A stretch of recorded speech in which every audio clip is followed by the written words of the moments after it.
Qui c'est qui a cassé ça? Et on aura aussi beaucoup de mal à trouver assez de vaisselle de rechange pour terminer le week-end. Nous n'allons pas qu'au secours du succès.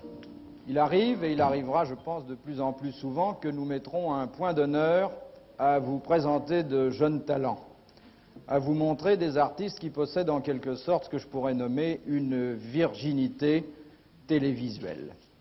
Et les deux jeunes gens qui sont devant vous ce soir sont dans ce cas. Vous ne les avez vus nulle part. Ils s'appellent Patrick Green et Olivier Lejeune. Olivier Lejeune, comme son nom l'indique, a 20 ans. Patrick Green en a 23. Et ils forment ensemble ce qu'il est convenu d'appeler un duo comique, à une époque qui en est d'ailleurs extrêmement friande.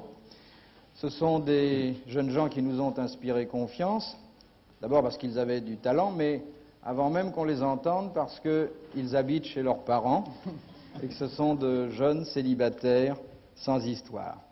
On les voit chaque soir sur la scène d'un music-hall parisien, prendre tout habillé un bain de mousse, ce qui prouve une pudeur assez rare à notre époque.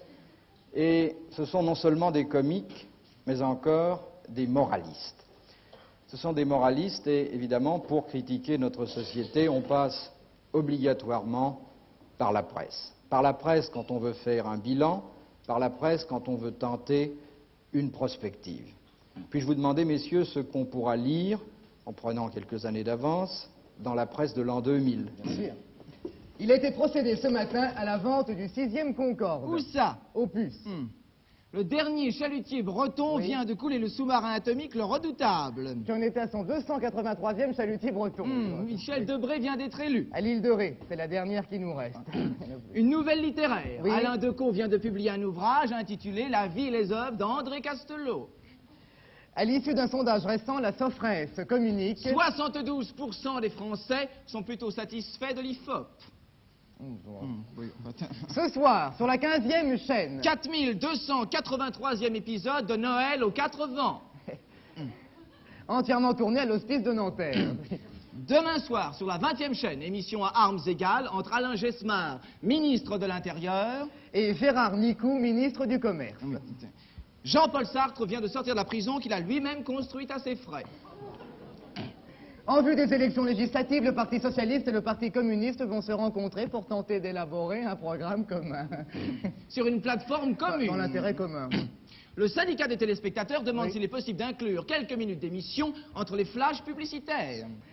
Réponse du doyen Sabag. Il n'y a pas de publicité à la télévision. Il n'y en a pas. Et enfin, une nouvelle du Vatican. Sa sainteté le pape a décidé d'excommunier tous les prêtres qui refusent de se marier. Voilà.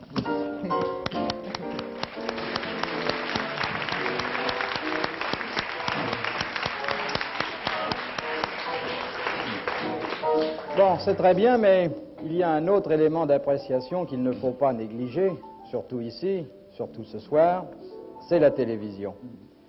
Et là, je voudrais que, si vous vous livrez à une critique de la télévision, que vous n'oubliez pas une chaîne au détriment de l'autre. Bonsoir. Aujourd'hui, plusieurs déclarations de personnalités politiques éminentes ont émaillé le cours du débat sur la défense nationale. Monsieur Michel Debré est arrivé à 15 heures. Dont le filet de bœuf a augmenté de 25 centimes. Le prix du kilo de veau est sensiblement égal au prix du kilo de Georges Pompidou, accompagné des ministres. Ils ont ensuite déjeuné. Dans le canal Saint-Martin, n'ont pas retrouvé le cadavre de... Michel Arnaud animera personnellement le gala de bienfaisance organisé en faveur des handicapés mentaux. Du Parti communiste français se sont réunis à la mutualité. Monsieur Jacques Duclos a déclaré à l'issue de la séance « Le socialisme est désormais en marche et... » Ta sœur, une joyeuse comédie dans laquelle Marlène Jobert tiendra le rôle de... Maître Floriot dans cette affaire qui s'éclaircit de jour en jour à tel point que la police en a... Jusqu'au cou avec un petit collier de perles assorti à la couleur de la jupe. Les soquettes arrivent à mi-cuisse alors que la robe maxi sera... inaugurée par Monsieur Chalandon. Les Britanniques sont d'accord pour le percement du tunnel sous... Denise Glaser, à partir de 21h. En raison de la longueur de l'émission, nous avons été contraints de supprimer... Georges Ségui, secrétaire général de la CGT. D'après Georges Ségui... Les carottes sont cuites. Un film de Robert Berry. Le festival de cinéma d'art et d'essai s'est terminé dans les... Poubelles du 16e arrondissement seront munies de 4 roulettes de façon à éviter le raclement matinal produit sur... Valéry Giscard d'Estaing à 17h. D'après M. Giscard d'Estaing, la crise du dollar aurait empêché... Le premier vol de Concorde qui remonte à mars 1969. Le Boeing 747 s'est posé sur... La fanfare de la garde républicaine, sous les acclamations du public, le commandant de la région militaire... A éclaté sous l'effet de la chaleur. Non mais vérifiez l'état de vos pneus avant de partir en vacances. Les pneus lisses peuvent à chaque instant vous faire... Voter par correspondance ou par procuration. Il suffit de placer votre bulletin sur la queue de l'appareil, de manière à ce que l'antenne de l'avion reçoive les ondes en provenance... de l'isoloir est allé voter ce matin. En sortant de la messe, Madame Pompidou a reçu... Le coup d'envoi sur le stade de Colombes.